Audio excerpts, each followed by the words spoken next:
I've always been tormented by the question, why are there battle droids in the prequel trilogy? As is customary for an old fan, I watched Star Wars in the order the films were released, which is why the presence of an entire armada of battle droids in the first episode somewhat bewildered me. Where did they come from if they weren't present in the Imperial period? This is a discrepancy. What government would use living people for waging war when they could use soulless droids? During another Star Wars marathon episode, a different question visited me. Why did George Lucas use stormtroopers in the service of evil in the classic trilogy instead of droids? After all, in the same original trilogy, there were astromech droids, protocol droids, gatekeeper droids, and medical droids. How did it happen that in a galaxy where everyone only knows how to fight, there are no battle droids? I will try to answer both of these questions in the course of the story about how battle droids appeared and took root in the universe, and then I will talk about the most striking and memorable battle robots. And I will start by answering the second question. Why are there no battle droids in the original trilogy? The first aspect is cultural historical. Almost every detail of the very first Star Wars film has some sort of backstory. Practically everything in the film represents the end product of the personal life, experiences, and ideas of its creator, George Lucas. Despite the futuristic setup of Star Wars, another trilogy within the film has real prototypes from real life.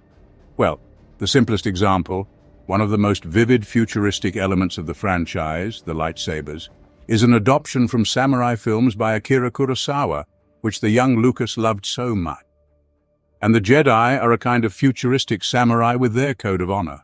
There are plenty of such examples, and the Imperial stormtroopers are among them. Any military conflict known to the young Lucas naturally relied on the presence of a regular army, a human army, and in the case of the Empire, a huge human army.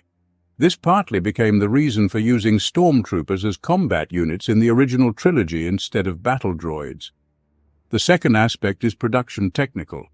Honestly, I don't know if Lucas had any ideas about using battle droids in the original trilogy.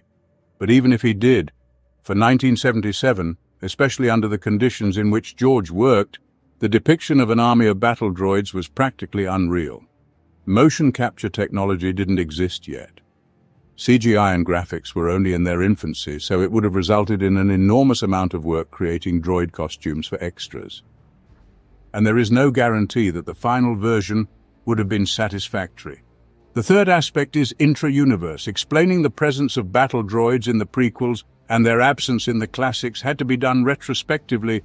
But look at these robots. What kind of warriors are they? They're purely comical background characters. Even Lucas himself mocks them in Episode 2. Yes, any trained soldier is far more effective than these hubs. And this, from a lore perspective, explains why the Imperium does not have an army of battle droids in the original trilogy.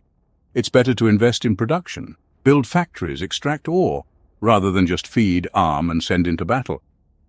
This also answers my initial question of why there are droids in the prequels but not in the original trilogy. However, the idea of battle droids was floating in the air from the very first scenes of the first movie. In a galaxy where robots with various functions are immediately shown to us, it is impossible not to have military machines with artificial intelligence. Next, in the format of a ranking, I will tell you how battle droids appeared and gradually became a full-fledged and vibrant part of Star Wars. And I will separately focus on some models of battle droids and their most notable representatives. Let's go. 25th place, defensive battle droids.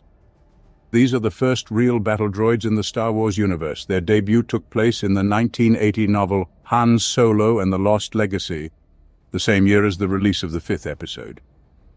This indicates that the appearance of battle droids in the franchise was practically imminent. But it happened on the pages of a book where there are no technical and budgetary limitations. Everything is in the author's imagination.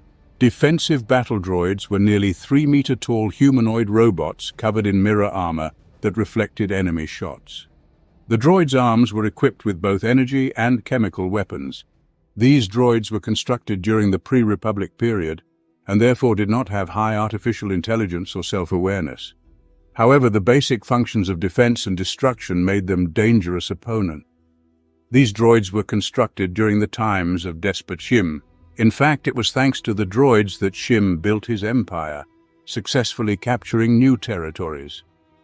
After Shim's death, his starship, filled with treasure, was guarded for millennia by defensive battle droids until it was found by Han Solo and Chewbacca. These events are described in the novel Han Solo and the Lost Legacy.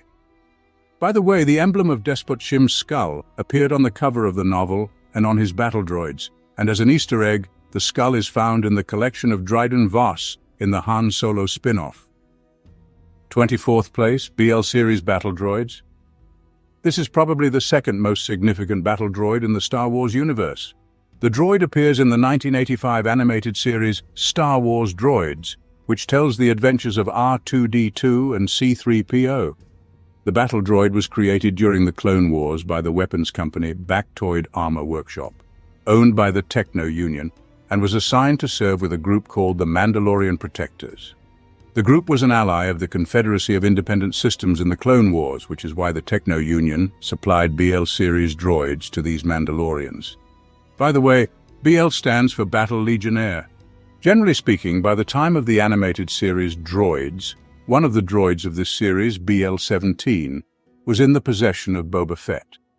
Essentially, he obtained it after the defeat of the Mandalorian defenders, and Fett subsequently became their leader. Boba Fett receives an order to target a group of racers assisted by R2-D2 and C3PO droids.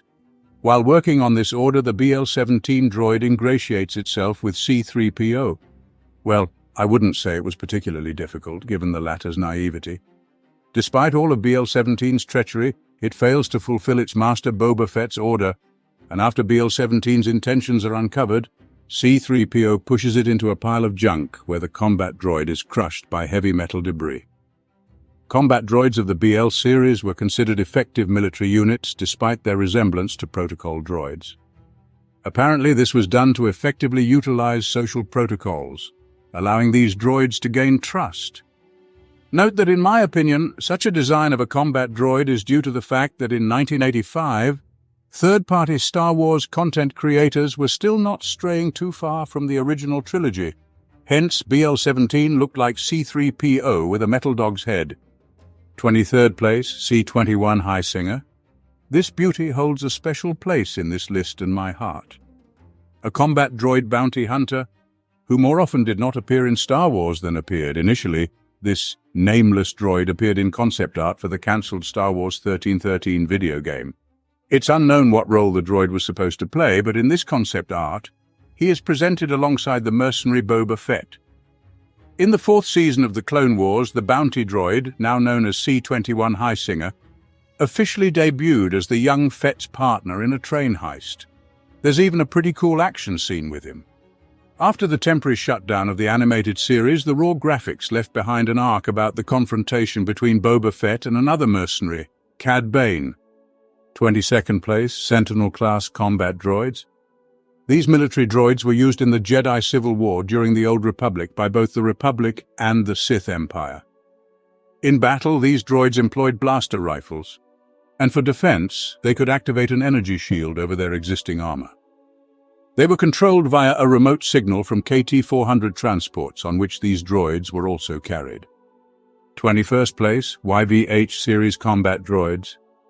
The YVH series droids from the expanded universe were developed for warfare against the Yuuzhan Vong. It seems the conceptualists didn't think much and simply copied the design of these combat droids from the Terminator.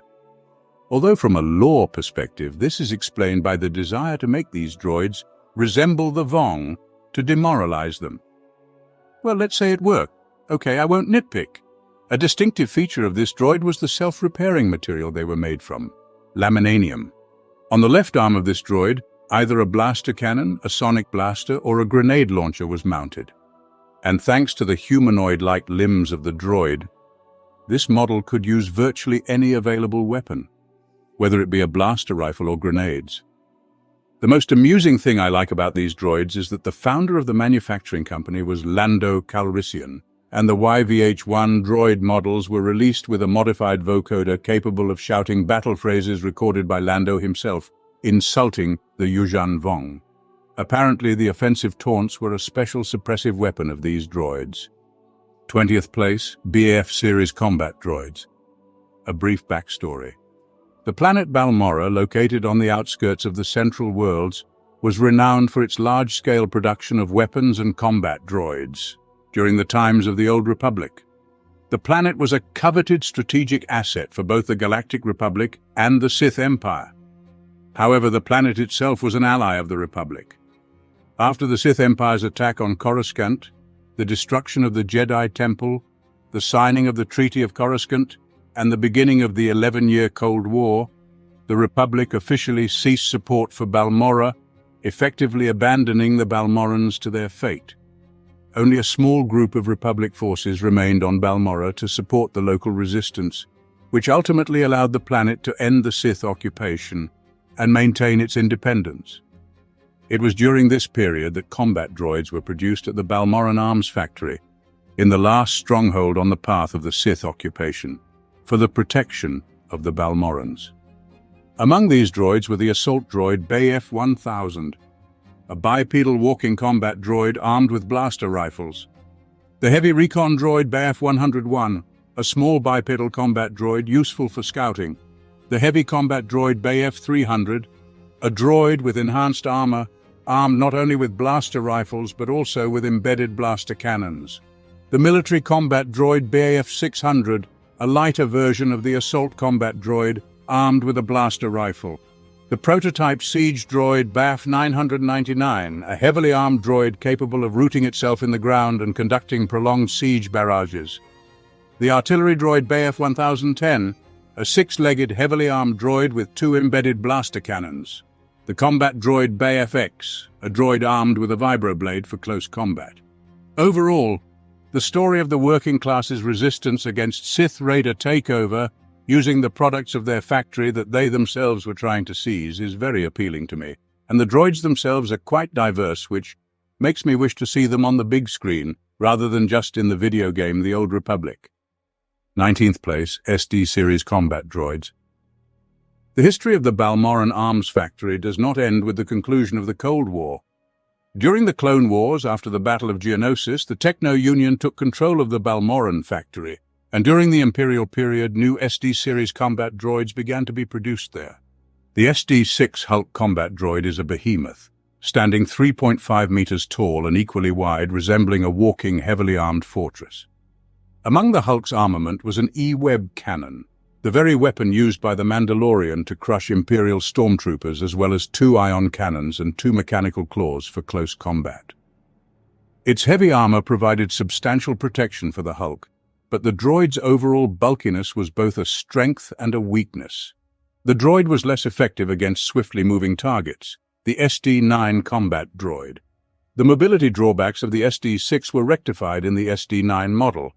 Maintaining a height of 3.8 meters, this combat droid was designed with enhanced agility. Despite retaining its powerful weaponry instead of hands, its metallic arms were equipped with a blaster minigun and a plasma cannon. Additionally, beyond its heavy armor, the SD-9 featured an ionization screen generator, allowing it to utilize a deflector shield. The SD-10 combat droid. However, as there is no limit to perfection, the SD-10 succeeded the SD-9. The primary innovations in this model included a missile launcher and self-repair capabilities, the LON-29 combat droid.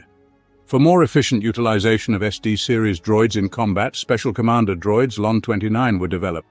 These droids were smaller in size, with their primary function being battlefield analysis and the development of optimal strategies. 18th place, YVH6. Greetings directly from the cancelled expanded universe, specifically from the Legacy comic series set in the third of the original trilogies. These droids were developed by the Verpine, insectoid non-humans. Essentially, the YVH6 combat droids inherit the appearance of their creators, somewhat like the Geonosians and B-1 battle droids. These droids were designed to defend against the invasion of Krait's empire into the Roach asteroid belt, the native home of their creators. They were factories built directly into the asteroids. One model of the Anang 6 was under the command of the previously mentioned LON-29 droid, because in Star Wars everything is interconnected. 17th place, A-series assassin droids. In fact, advanced assassin droids, well-armed and stylish, thanks to the crest on their mechanical heads, were used by separatists during the Clone Wars. Standing almost 2.5 meters tall, they utilized built-in blasters and a retractable vibroblade. Aside from built-in weapons, they could use practically any other portable weapon, whether flamethrowers or grenades. In one battle during the Clone Wars, they were sliced to pieces by Anakin Skywalker's lightsaber. 16th place, Basilisk-class combat droids. Perhaps the most formidable combat droids in this ranking. These droids were developed from gigantic metallic beasts, armed to the teeth, as it were. The Basilisk's arsenal included laser and pulsar cannons, missile launchers, and front limbs tipped with metal claws for close combat. Heavy armor rendered these metallic monsters virtually indestructible. Basilisks were used in all types of battles, land, air, and space. Within the expanded universe, the Basilisk droids are associated with the planet Basilisk, which the native population decided to poison rather than surrender to the enemy. As they fled Basilisk, the Mandalorians seized the giant war droids that had been constructed there. The Mandalorians used the Basilisks for their ferocious attacks, proudly riding these metallic beasts. Gradually, the droids underwent modernization. One of the subsequent models even included a cockpit for traveling inside the droid rather than outside. Basilisks were used during the Mandalorian Wars until Revan crushed them in a brutal battle on Malachor V, after which he ordered the destruction of all Basilisks. His order was not fully executed, and many Basilisk droids continued to serve their masters as metallic beasts. So, what is so endearing about the Basilisks? The fact is, the creators of these droids endowed them with self-aware brains, making them somewhat sentient beings, rather than just mechanical cans. The Mandalorians adorned these droids with their own weapons, adding a touch of personal individuality. Thus, a special empathetic bond was formed between the Basilisks and their Mandalorian riders, so strong that Basilisk droids felt a semblance of pain when their owners were killed. The Mandalorians also felt attached to their Basilisks. Warriors had a tradition of sending the metal remains of their droids into a star's inferno in case of their death. Who wouldn't want a cute and loyal, heavily armed war droid at home, one you could even ride? One such person is Chris Avallone, one of the creators of the video game Knights of the Old Republic 2. He saw the idea of household animal droids as somewhat silly, which is why in the second part of the game, these droids more closely resembled interstellar ships. As I mentioned, this was retroactively explained by the various upgrades and modifications of their owners. By the way, the name Basilisk also contains some confusion. When these droids were conceived, the name was a reference to the mythical creatures from the legends of our real world, the Basilisks. Then their background was developed. Basilisks got their name because they were built on the planet Basilisk. The design of the Basilisk droids found its reflection in the Mandalorian Star Viper-class starfighters. As they say, no one is forgotten, nothing is forgotten. 15th place, Dark Trooper battle droids. Dark Troopers or Dark Stormtroopers are a secret Imperial project for producing battle droids. After the destruction of the Death Star, it became clear to the Imperial rule that its military might needed to be symbolized by something new. Someone placed their bet on a fleet of Star Destroyers, someone on the second Death Star, but Imperial General Rom Mook bet on armies of combat droids. It appears that no one bet on the Stormtroopers at all, while Rom Mook clearly intended to replace them. The Imperial General organized the production of Dark Troopers on his secret superstar destroyer, the Arkhammer. However, let's start with a bit of backstory. The roots of these combat droids go back to the Clone Wars. The L8, L9 droid model was a secret development by the Taga Company, which was demonstrated in the arena of the planet Ratatak. The demonstration of the combat droid's abilities failed, as the droid was quickly disabled by Count Dooku's apprentice, Asajj Ventress. By the time of the next project, already in the Imperial period, the Taga Company involved a new developer, none other than Rom Mook himself, and released the experimental combat droid ZX-3. However, this model was rejected by the Empire because the combat droids of the Confederacy of Independent Systems were generally inferior to the combat skills of clone troopers. Understanding this problem, the next step in creating a new generation of Imperial soldiers became the Dark Troopers project. Initially, within the framework of the Zero phase of the Dark Troopers, the final product was not fully a combat droid. Applying the experience of cybernetizing Darth Vader, the Zero phase Dark Troopers were cyborgs based on old clone troopers, cybernetically modified as part of the project. After the destruction by the rebels following the Emperor's death, it became clear that a counterattack was necessary.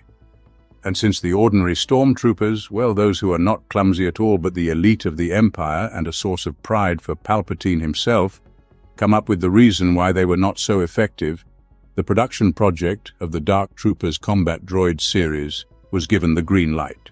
Dark Trooper Combat Droid Phase 1, no longer a cyborg, but a full-fledged combat droid, though still essentially a prototype. Armed with vibroblades and shields, these droids were never used, serving as guard droids instead.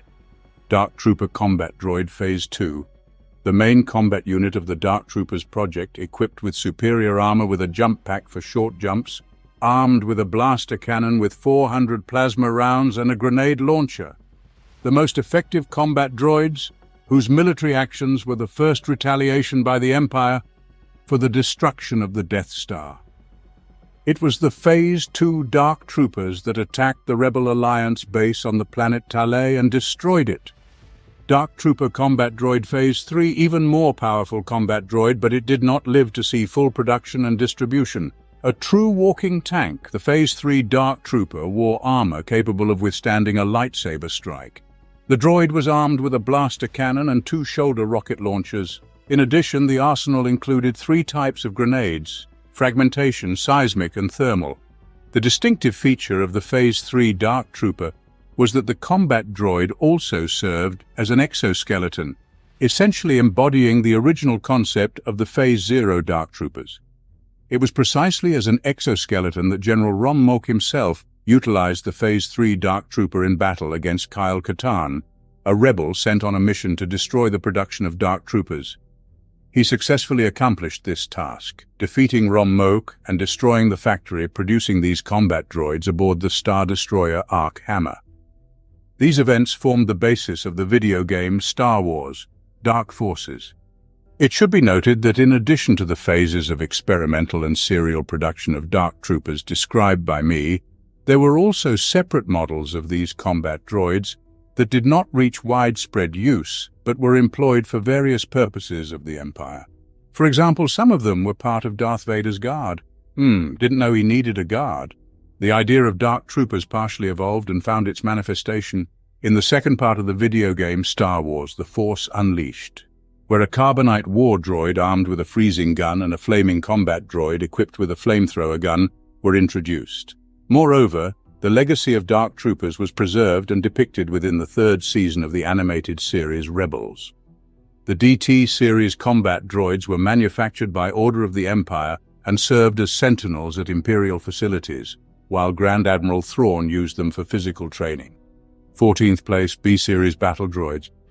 Series B combat droids, possibly the most popular combat droids in the fan community. Many would definitely place representatives of Series B in the first place of this top list, but not I. I will explain why a little later. Let's start in order. The B1 battle droid, or standard battle droid.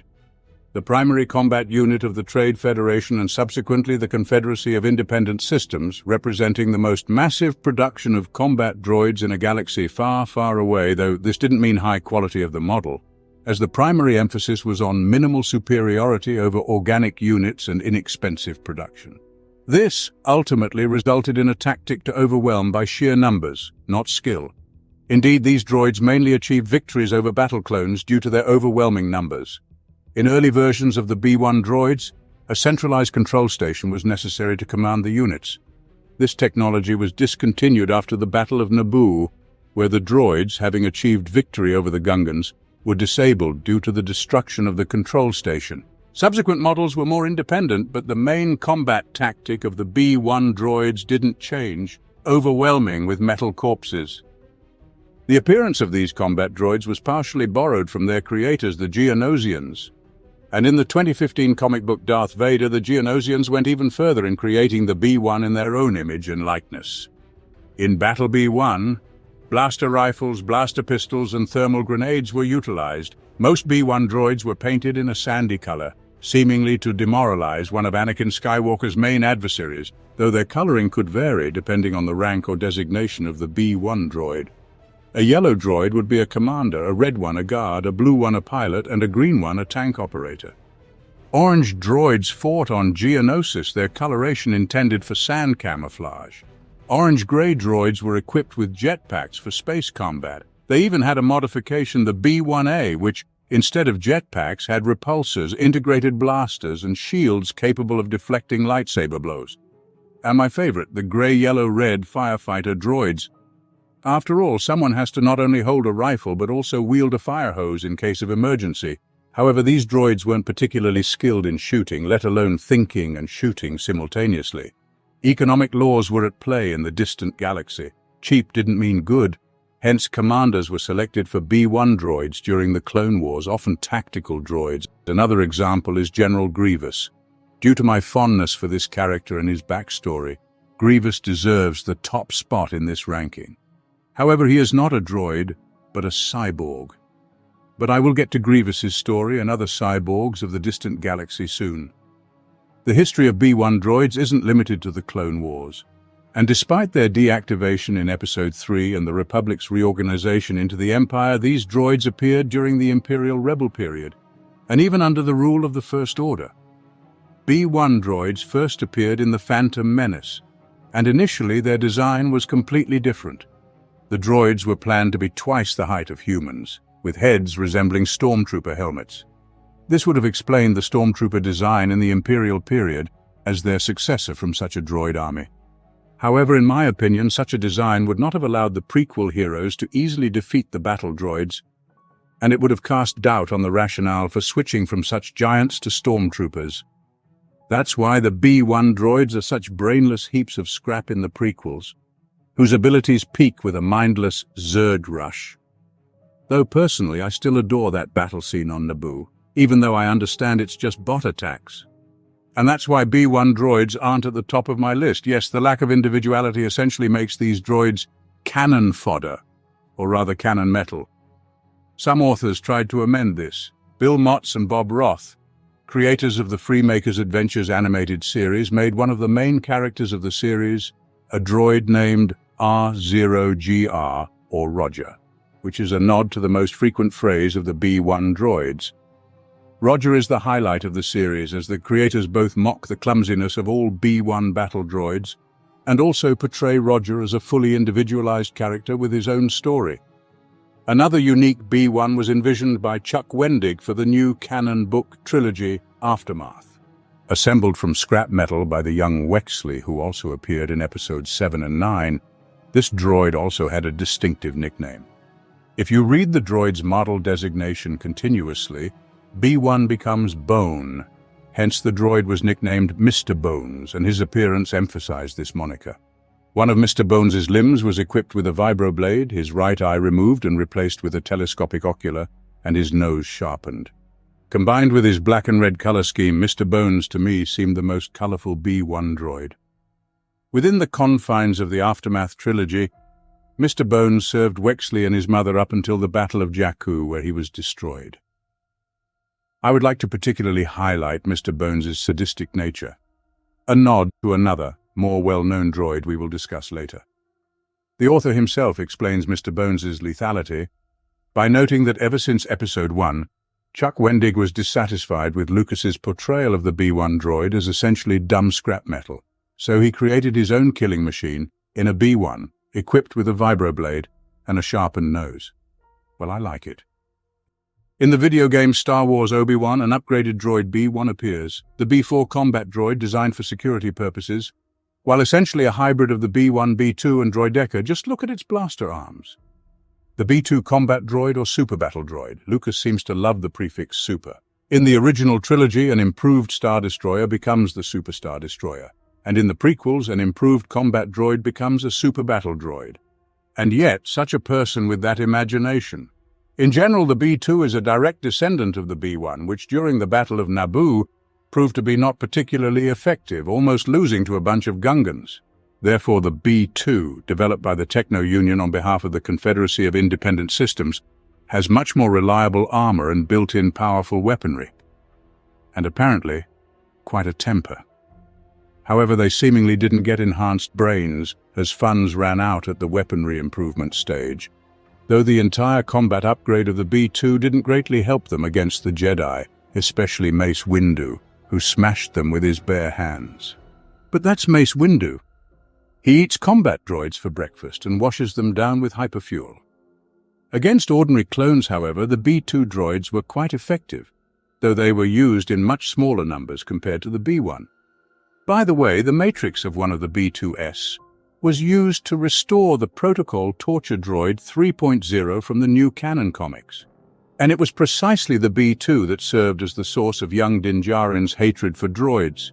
The B2 also had various iterations. The most common was the B2HA, distinguished by improved wrist blasters and a built-in shoulder launcher with self-guiding projectiles. There were also the B2RP super battle droids equipped with jetpacks for aerial assault on targets, enhanced B2RP variant known as B2 rocket troopers, equipped with even more cumbersome and powerful rocket packs. Other B2 variations include grapple droids, partially painted blue, and featuring pointed claw-like appendages, ostensibly for close combat in case their blaster charges deplete. The most formidable upgrade of the B2 is the B3 battle droid, 4-meter-tall machines with a similar design, armed with both a plasma cannon and a flamethrower. These technomonsters had 2 additional limbs equipped with integrated blasters. Additionally, their arsenal included a missile launcher. These were the most dangerous and lethal battle droids during the Clone Wars, though they weren't mass-produced due to several technical issues. Specifically for battles with Jedi, the Techno Union developed another B2 modification, the CB3, whose armor was made of a special material, cortosis, a metal capable of withstanding the energy of a lightsaber. Visually, the CB3 mirrored the B2 design except for the hands. Instead of palms, the anti-Jedi droids were armed with bifurcated blaster cannons, enabling them not only to fire but also to block lightsaber strikes. In the earlier B2 variant, it was planned for these droids to be armed with blaster rifles. In this case, the combat evolution from B1 to B2 would have been less noticeable. But integrating the blaster cannon directly into the wrist of the B2 is an excellent artistic as well as military solution. At least this way it wouldn't lose its blaster, the BX combat droid, also known as the commando droid, another modification of the B1 droids. Compared to the original, the BX armor was improved to withstand multiple blaster hits. The droids themselves were far more agile and mobile. Their heads were shortened by about half, which allowed them to resemble humanoids and therefore wear clone armor. Additionally, commando droids could mimic humanoid voices. Essentially, they were programmed for infiltration and disguise. The BX were armed with blaster rifles, an electroshock prod, and a cutter. Some models used energy shields in combat, presumably learning this from the Gungans. The BX commanders also wielded a vibroblade. Furthermore, there were also BX snipers and their spotters. The main drawback of such effective droids was their cost. Still, something tells me that the primary expenditure in the production of droids was not metallic ore and weaponry, but artificial intelligence. It makes sense. 13th place, Dwing Air Support Droid. A new type of droid used by the Confederacy of Independent Systems closer to the end of the Clone Wars. Apparently, the jetpacks of the B2 droids were not effective enough for some reason. Therefore, the Techno Union introduced the Dwing battle droids with built-in wings for flight.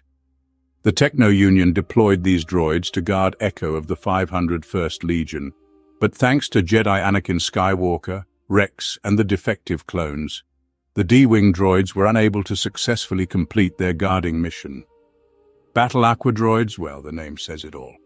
Interestingly, they could fight both on land and underwater, but were primarily designed for underwater combat.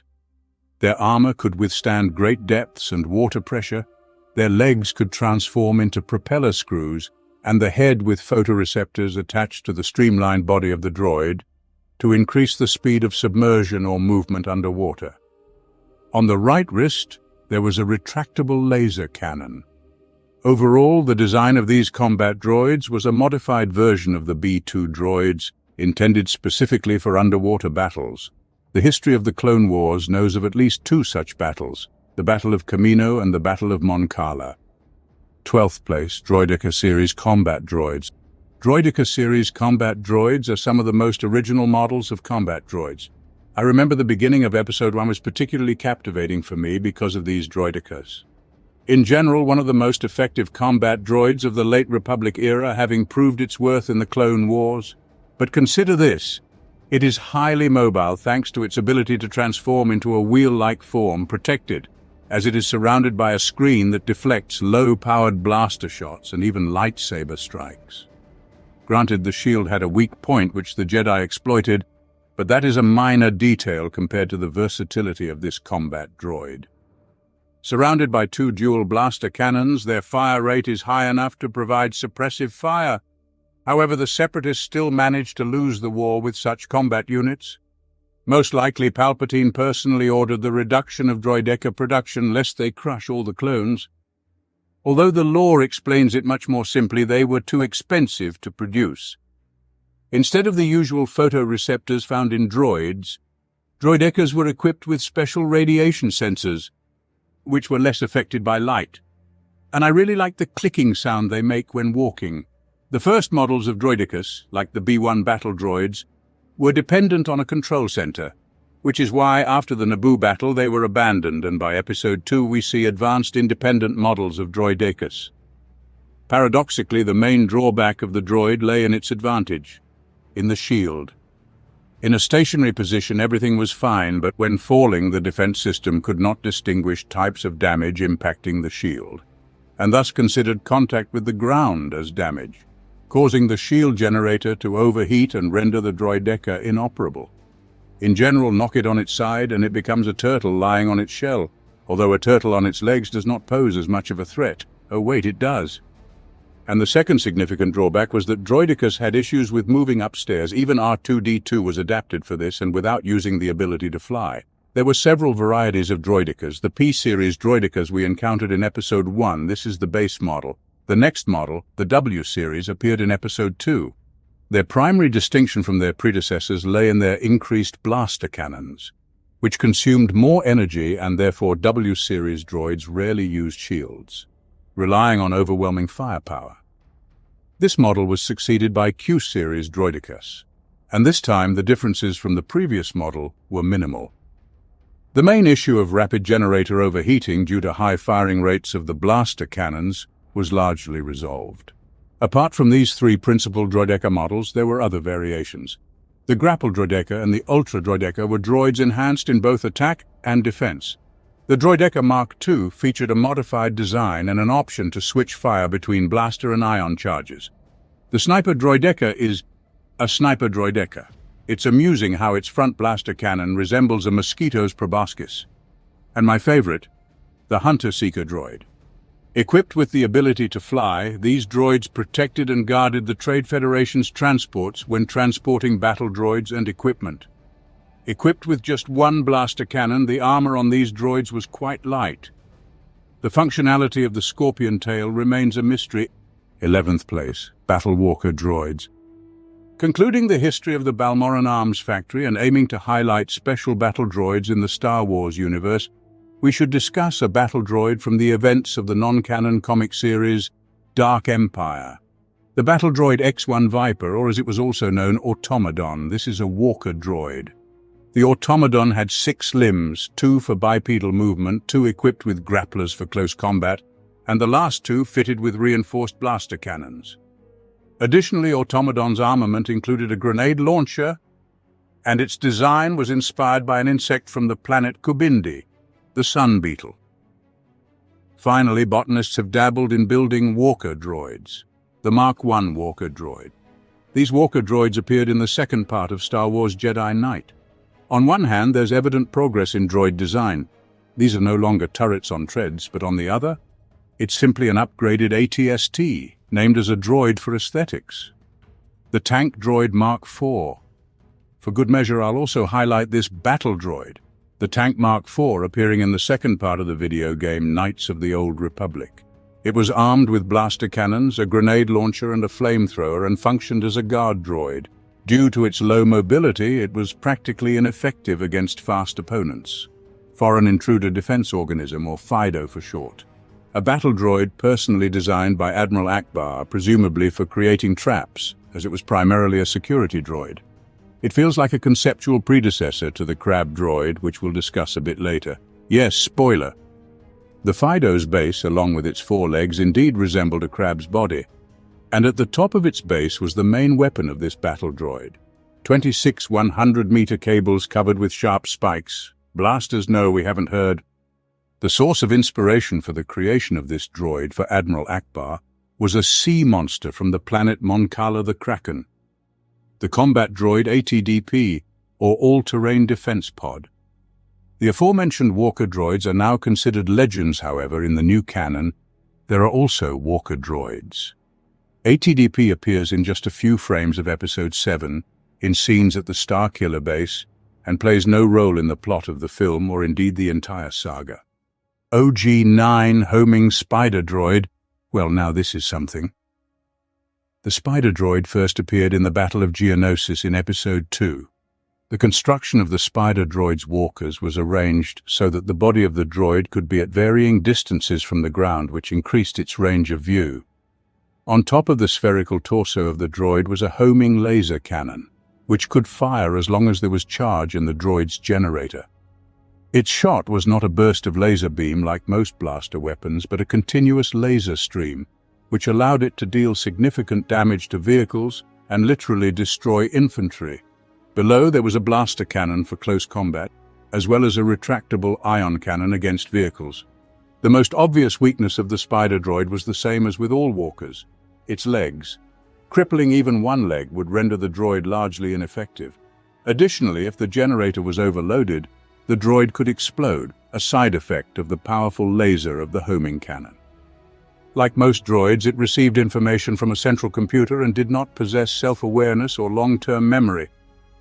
DSD-1, Dwarf Spider Droid, another spider droid but smaller than the previous one, as the word dwarf in the name implies.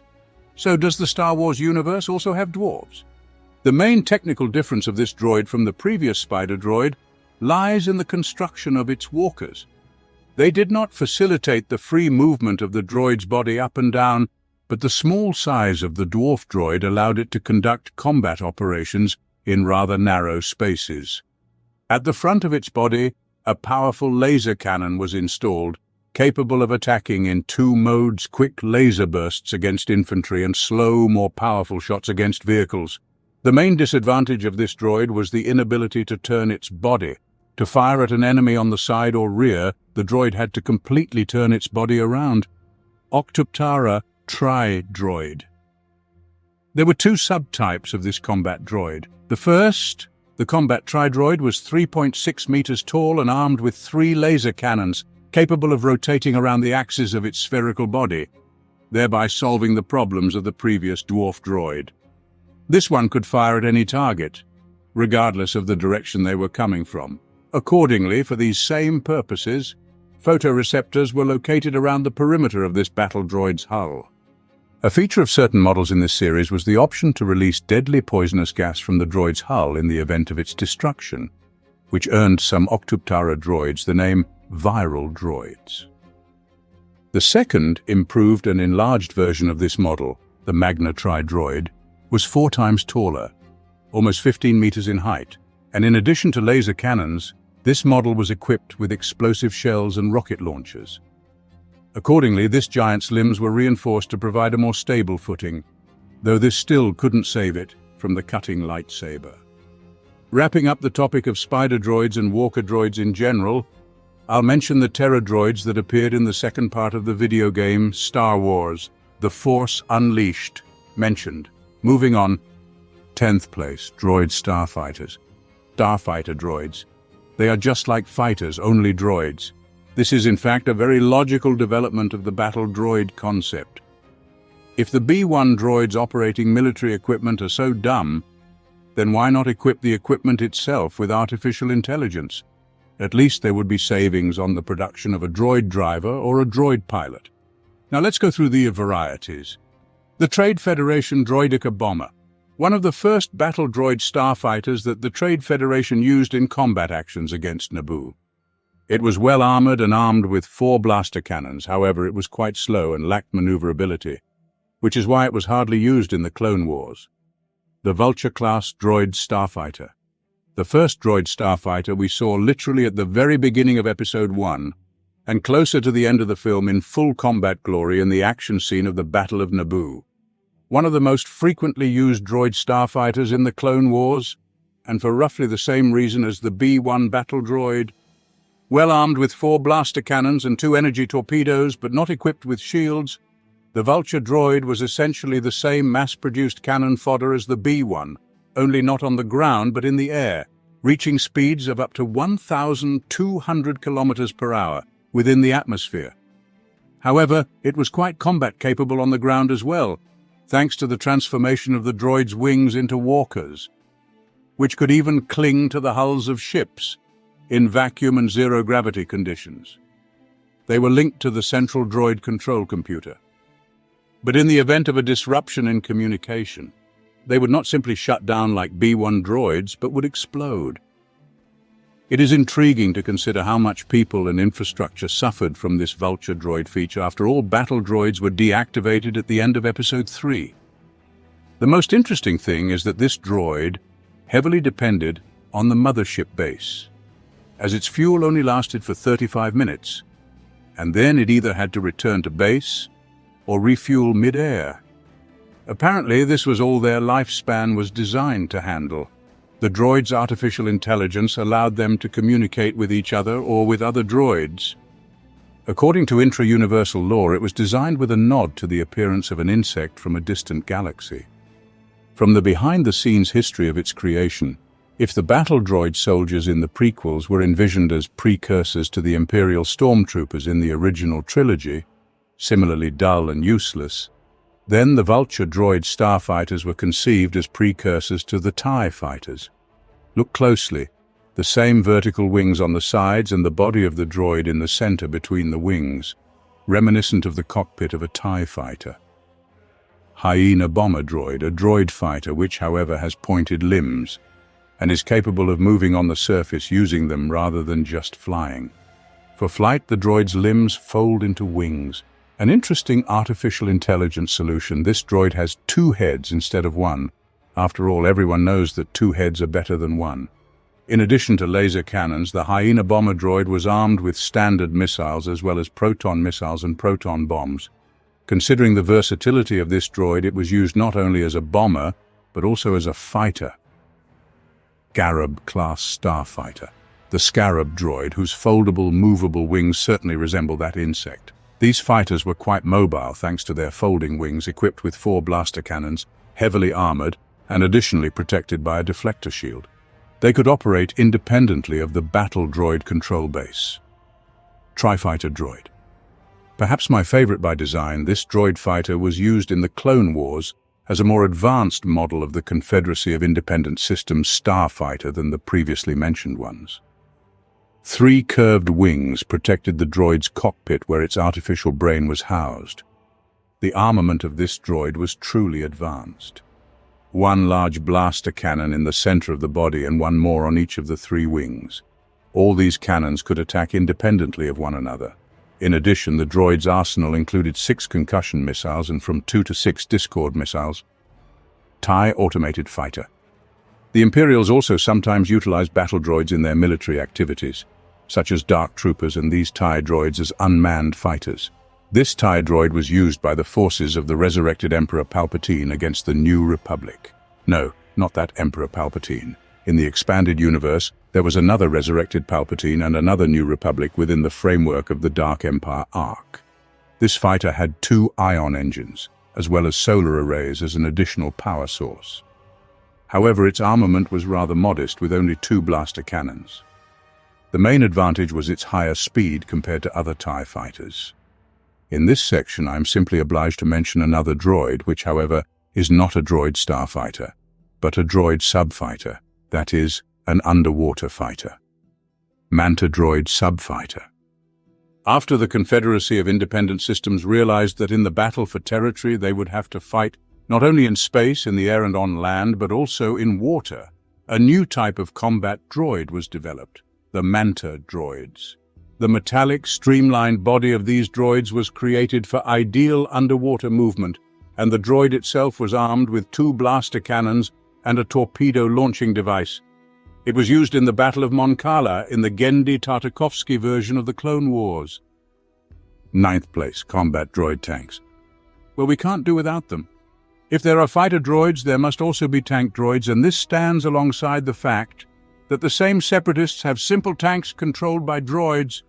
I demand a droid tank that will control a droid tank so that the droid can fire from the tank's cannon while it fires from the tank's cannon. In general, let's run through them. Armored Work Droid, the first tracked droid. Within the expanded universe, it is classified as a tractor droid. Oh, expanded universe, how I missed you. In general, it is classified as a tractor droid, but in fact it has tracks. It fights in wars, so let it be a combat droid tank. Actually, this is not just my whim and sarcasm. From this droid comes the development of the next 2 models of droid tanks.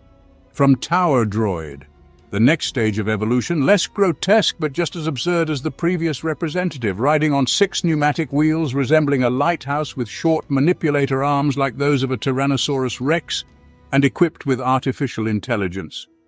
This droid tank appeared in the animated series Star Wars Droids.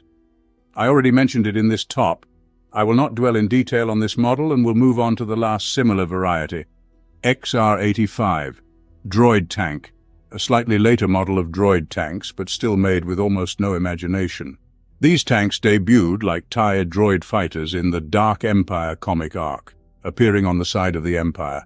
Externally, it represented a futuristic terrestrial tank, yet devoid of realism. I am nitpicking this particular droid tank just because the concept of a droid tank, I repeat, was borrowed from real tanks.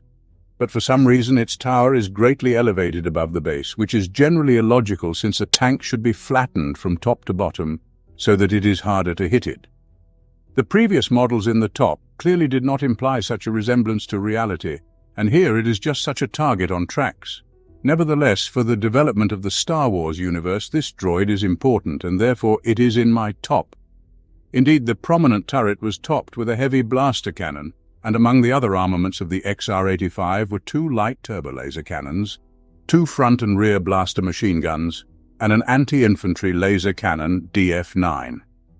The first models of this tank were small in size and therefore used for defense, while later models were combat attacking units.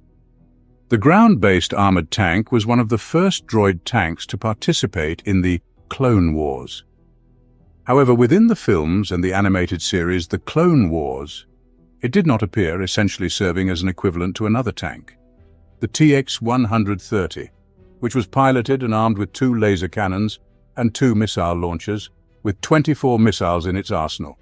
It was decommissioned with the release of more advanced models. In summing up all the aforementioned droid tanks, it must be noted that before Lucas himself returned to Star Wars in the prequels, the technology in the faraway galaxy generally invoked amusement and tenderness, but now it is rather amusing to look at all this. And now, to the reason we are here, the Hailfire-class droid tank.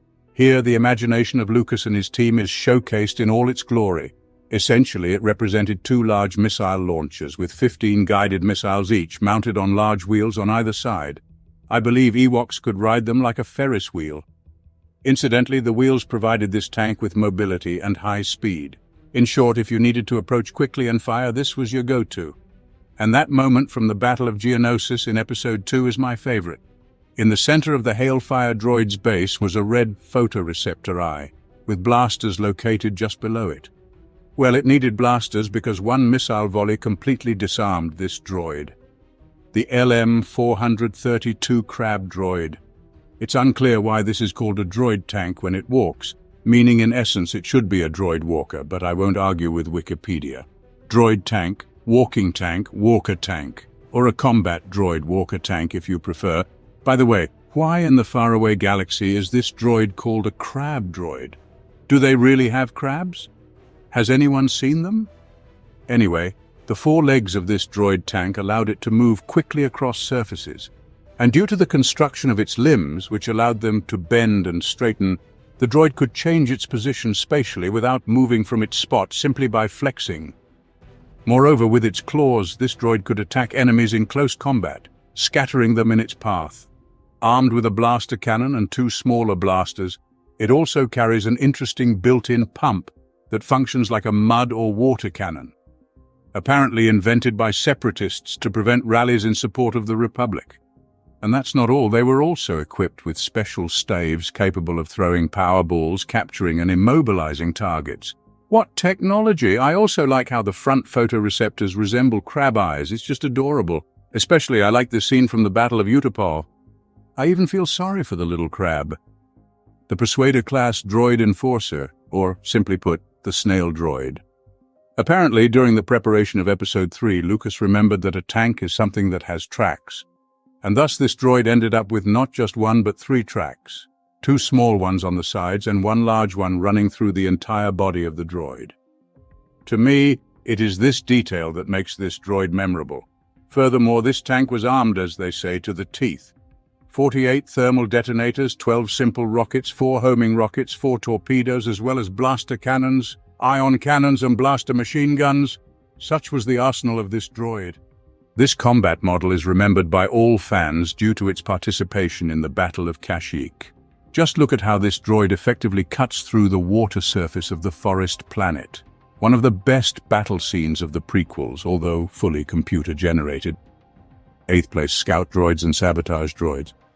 Also combat droids, but their main function is not direct engagement in battle but reconnaissance and hindering enemy actions. Hence the name. After all, what war is without scouting and sabotage? Chameleon droid. Scout droids equipped with cloaking technology using holograms against enemies. These 2-meter-tall metal creations with cylindrical bodies moved on 4 walkers. Moreover, the walkers were designed in such a way that chameleon droids could operate on almost any surface. Initially, these droids were created for mining and ore extraction. Their cylindrical bodies were meant for carrying and laying mines, again for the purpose of mining functions. However, after their creators, the company Arakid Industries, joined the Confederacy of Independent Systems, the Techno-Union repurposed these miners into sabotage combat droids, equipping them with 3 laser cannons and, as I mentioned, a cloaking device. This compartment, capable of holding 24 mines, was just right for the new function of chameleon droids, covertly infiltrating enemy positions and laying mines. By the way, it turns out that the chameleon exists even in a galaxy far, far away, hence the name Pistuaker Sabotage Droid, or as we are accustomed to calling them, Buzz Droids. Without super-strong armor, without built-in blasters, flamethrowers and rocket launchers, these small killers are capable of disabling any starfighter. This type of droid is combat-equipped on almost all the aforementioned droid fighters with the goal of being deployed against enemy starships in battle, thereby causing real sabotage, justifying the factory name of these droids. The arsenal of this garage tinker's dream included drills and circular saws, plasma cutters and pincers, as well as a low-power blaster. Apparently, because of this, Buzz droids are considered combat droids, although their main purpose is not to fight, but to disable enemy equipment. For coordinated actions, these parasites could communicate with each other. The droids themselves resembled mosquitoes, and their actions in Star Wars were akin to the attack of a swarm of insects, which is very difficult to fend off. Such a high ranking among combat droids was earned thanks to Lucas's imagination, resulting in a cool and somewhat humorous scene at the beginning of Revenge of the Sith. Infiltrator Demolition Droid. Not just a droid walker, but also a transformer droid. These droids could disguise themselves as ordinary auxiliary droids, thereby infiltrating where they should not be. More precisely, where they need to be. After reverting to combat droids, they became quite formidable adversaries. The primary objective of these droids, upon infiltration, was self-destruction, making them kamikaze droids of a distant galaxy. Probe Droid. The reconnaissance droid Viper, which was equipped with blasters, presumably for self-defense, first appeared in Episode 5, where such models were dispatched across the galaxy in search of Rebel Alliance hideouts. It was destroyed by Han Solo and Chewbacca, but their counterparts in the spin-off Solo, A Star Wars Story, were far more lethal and determined not to let Beckett's gang rob the Imperial train. In the expanded universe, these droids had similar models. For instance, the KX-12 probe droid from the game Knights of the Old Republic, only significantly more versatile. In the prequel trilogy, there was the Prowler 1000 exploration droid, another probe droid, which was memorable for aiding in the search for Obi-Wan Kenobi's body after the execution of Order 66 in Episode 3. EXD Droid Interventor, another reconnaissance droid but much more advanced. Externally disguised as a protocol droid, it was deployed across the galaxy, like the Viper droids, in search of rebel cells. Due to its external resemblance to an ordinary protocol droid, it could blend into unsuspecting rebel groups and thus conduct espionage activities. Thanks to its special design, it transformed into a fully fledged combat droid equipped with a built-in blaster and proton warhead for self-destruction. The EXD droid was based on early Ralph McQuarrie concepts for the protocol droid C3PO, 7th place, BT series combat droid. The story of the BT series combat droids, also known as Blastomechs, essentially revolves around one droid, BT-1. This is because the BT-1, developed under Tarkin's initiative, destroyed the base where it was created along with its personnel and then attempted to self-destruct, a true killer droid.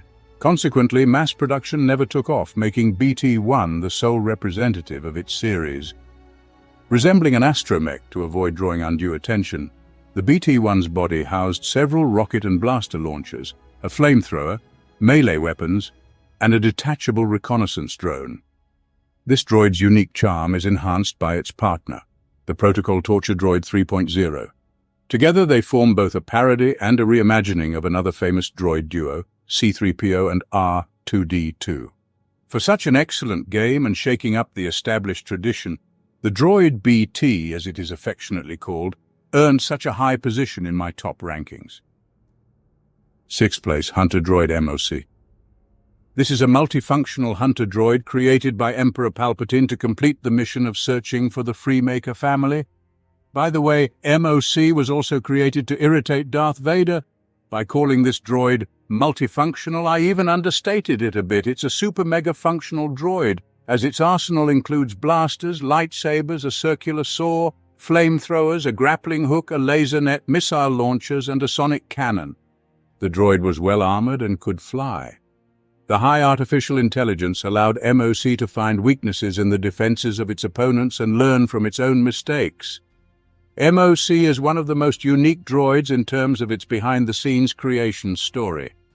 The concept of the Hunter droid was developed by leading conceptualist Lucas, who worked at the studio since the prequel era with Doug Chiang. This is the first concept created specifically for a future LEGO minifigure. 5th place, IG series battle droid. Perhaps the only combat droids whose legs grew back in the original trilogy thanks to the appearance of the IG unit as a bounty hunter in one of the scenes of Episode 5. Purely aesthetically, it looks quite archaic and feels like it is made from some metal pipes that somehow got stuck in Lucas's garage. Nevertheless, 40 years after Episode 5, these droids have amassed their history and various authors have come up with different mods, IG models, some of which we will discuss. IG-88, the killer droid. This very droid from Episode 5 is IG-88, the killer droid. Although the canonical appearance of IG-88 totals only a few seconds. Within the framework of the expanded universe, this droid has an extensive history.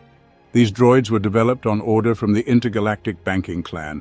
The abbreviation IG originates from the name Intergalactic. Their creation's complexity lay in programming artificial intelligence. According to the Star Wars internal lore, these droids inherited the design and software of their predecessors, which we will discuss a bit later. However, IG-88 was specifically developed with a penchant for murder to produce not just a combat droid but an ideal assassin droid. Something went wrong, or from a certain point of view very right, and the activated IG-88 killed all its creators and uploaded its consciousness into 3 more IG-88 models. The original took the name IG-88A, and its copies were given suffixes in the form of letters B, C, and D. In Episode 5, we saw IG-88B working as a bounty hunter. Why would a droid need a salary, you might ask? The fact of the matter is that IG-88A planned to initiate a droid revolution with the goal of exterminating all organic beings. Yes, its programmers did an excellent job, and IG-88 himself was quite the terminator of a faraway galaxy. He was destroyed by Boba Fett in a competitive struggle to capture Han Solo. It was his metallic remains we saw in the waste disposal unit of Cloud City when Chewbacca was searching for C-3PO. For reference, IG-88C was also destroyed by Fett in an air battle over Tatooine, and IG-88D was killed by the smuggler Dash Rendar. However, IG-88A succeeded far beyond his colleagues as he managed to upload his consciousness into the central computer of the second Death Star, and thus he planned to annihilate all living forms of life.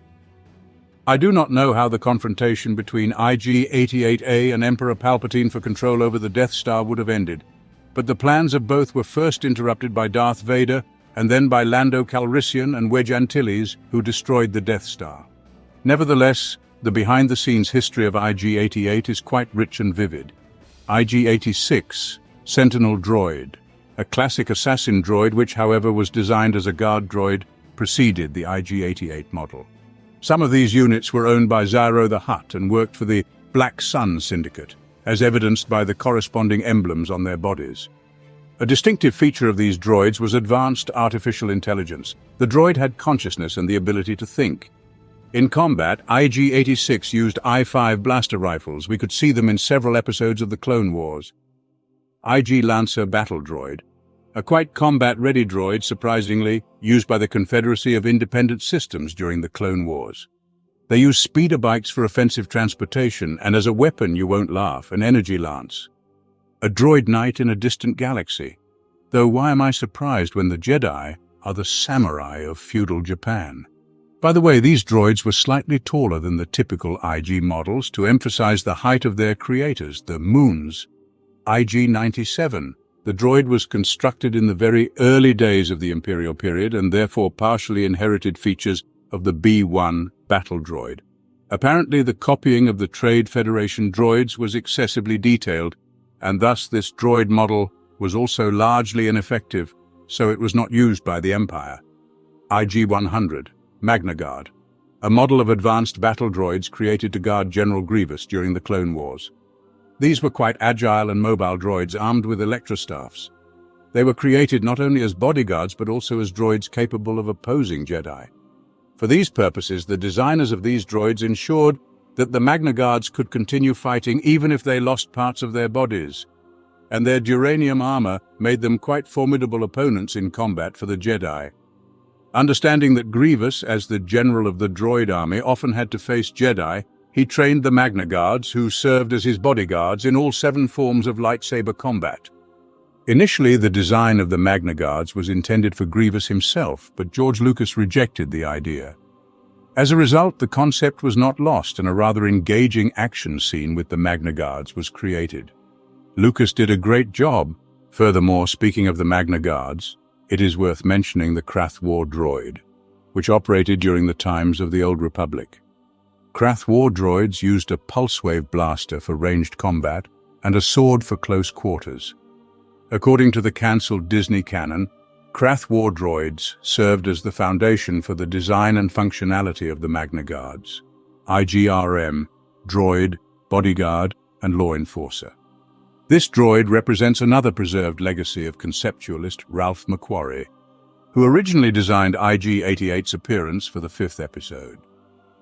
The prefix in the model's name RM is a tribute to Ralph McQuarrie's name.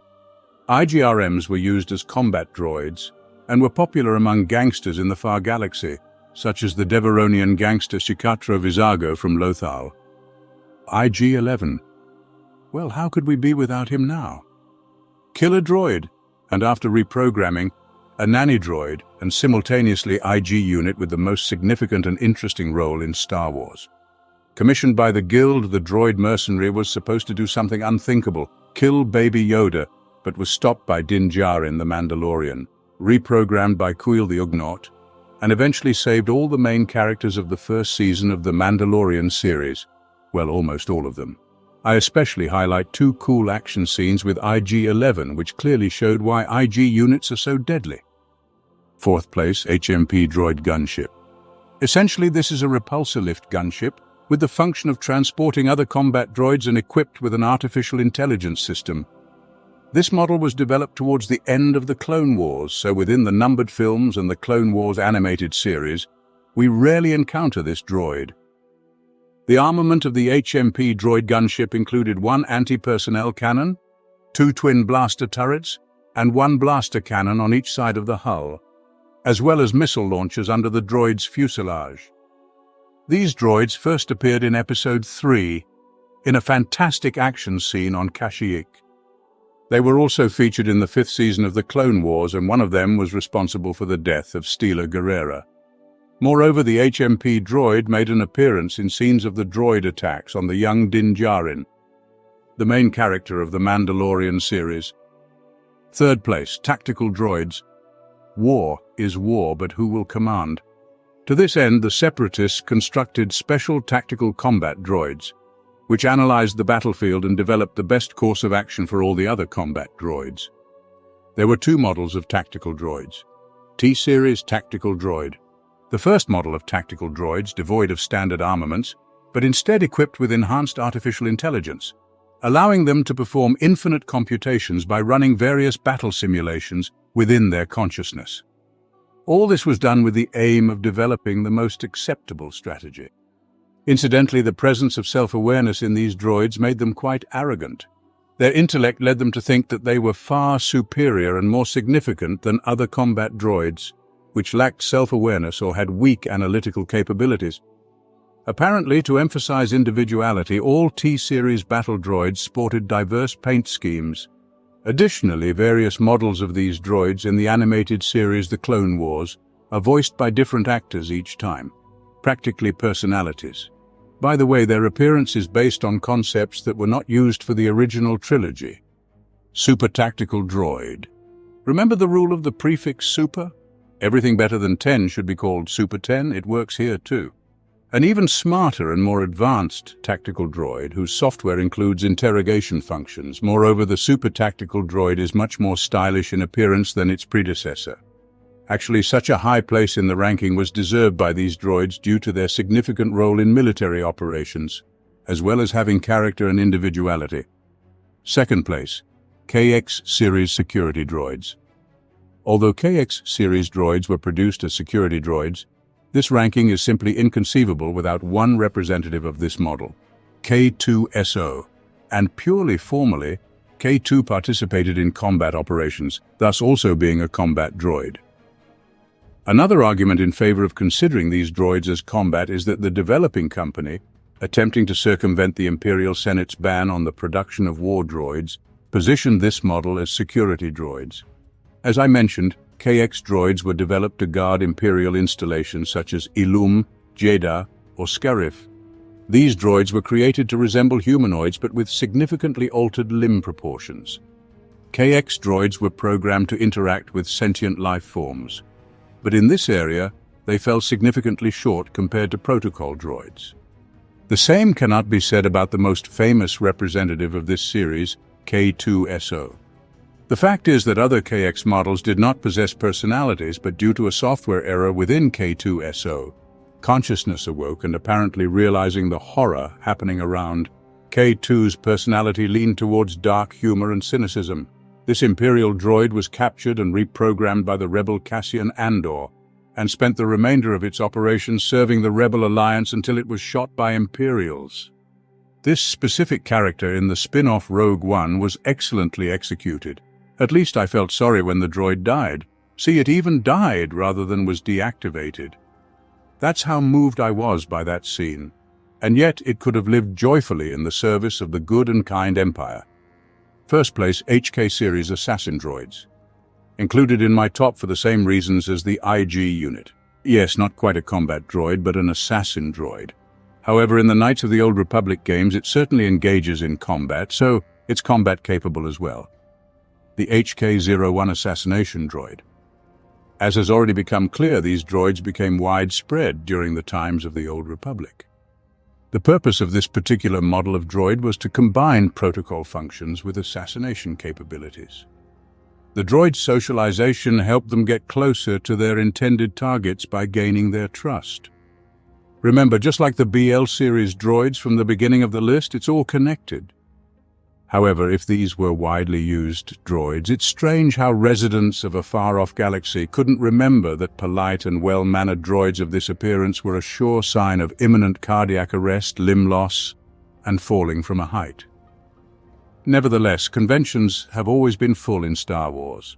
The first HK series droid, designed by the Churka Corporation, HK-01, went down in history for inciting a droid revolution on Coruscant, though it was eventually destroyed. The HK-24 Assassin Droid. The next improved model of HK series assassin droids, HK-24, was produced during the Mandalorian Wars, with durasteel plating, an auxiliary vibroblade for close combat, the ability to use various blaster rifles coupled with rapid self-learning capabilities. These droids were the best masters of their craft. Their main drawback was the inability to work in teams, as each unit considered itself perfect and superior, which precluded any partnership. However, the mass production of HK-24 turned into a financial disaster for Churka, as the residents of the far-off galaxy were reluctant to purchase these models.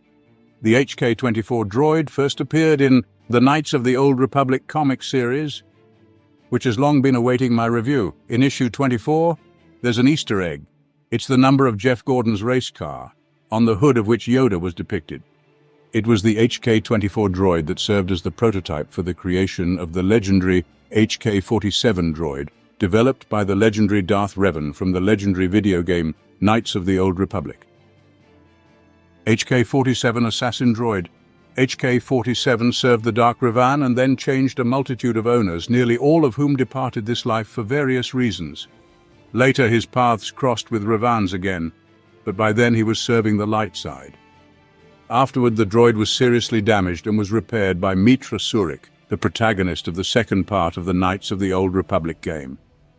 HK-47 had a narrow specialization in killing Jedi. Additionally, HK-47 had improved models HK-50 and even HK-51, although the latter was cut from the video game, but the droid itself survived until the era of the Clone Wars. It's worth noting the main thing: the creators of the character essentially made him a misanthropic sociopath, if that can be applied to droids who love committing bad deeds and encourage others when they do so. By the way, the model of the droid is a reference to the Kalashnikov automatic rifle AK-47, equally as deadly as the droid itself. HK-47's phrases, especially about meatbags, which is how he referred to organic intelligent life forms, have long been broken down into quotes. The unique charm of the character is largely due to the voice with which he delivers his lines, thanks to voice actor Christopher Tabori. The game developers even received several prestigious awards for the character HK-47, and the significance of this droid is hard to overestimate. He embodies the advancements of previous years, such as the protocol from BL droids and the ability to interact with blaster rifles from B1 droids, and he essentially represents the most successful culmination in the image of combat droids from a distant galaxy with a unique character. Moreover, the character influenced combat droids that were invented after him.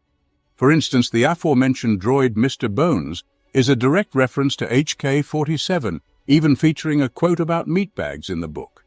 The Protocol and Torture Droid 3.0 from the new Marvel canon comics is practically the adopted son of C-3PO and HK-47, and ideological successor of the latter. Furthermore, the above-mentioned droid K2SO, at least in my opinion, was created under the influence of HK-47, at least in part of his dry humor. All of this collectively leads me to place the HK series droids, particularly HK-47, at the top of my list. I think that is indisputable. That's basically all there is to it. Of course, this is likely not even half of all combat droids that have appeared in the saga and other Star Wars materials. There were countless models in the distant galaxy. Nonetheless, within the framework of my list, I tried not only to talk about the most interesting representatives of combat droids, but also to show the evolutionary path of the very idea of them. In my opinion, with rare exception, until the return of Lucas and his team to Star Wars in the prequels, combat droids were presented with very limited imagination. Yes, I like the Dark Troopers from Dark Forces, but they are essentially stormtroopers in metal armor. However, in the prequels and in the animated series Clone Wars, All the boundless imagination of George Lucas, Dave Filoni, Genndy Tartakovsky, and the whole team of concept artists from Lucasfilm brought us combat droids of various shapes, sizes, functionalities, all engaging in dynamic and vibrant action scenes. The prequels truly gifted us with such a rich array of various technology, and combat droids are just one example. This only underscores Lucas's creativity. However, in terms of creating a combat droid character, the team from BioWare during the development of the Knights of the Old Republic games did the best job. HK-47 from the game turned out to be the most lifelike of all the combat droids within the Star Wars franchise. Even K2SO from the spin-off doesn't seem as much an independent hero as he does a tribute to the misanthropic assassin droid. I will not flatter the creators again, although the work they did is undoubtedly praiseworthy. The variety of droids in Star Wars never ceases to amaze. Moreover, they often have interesting stories as well.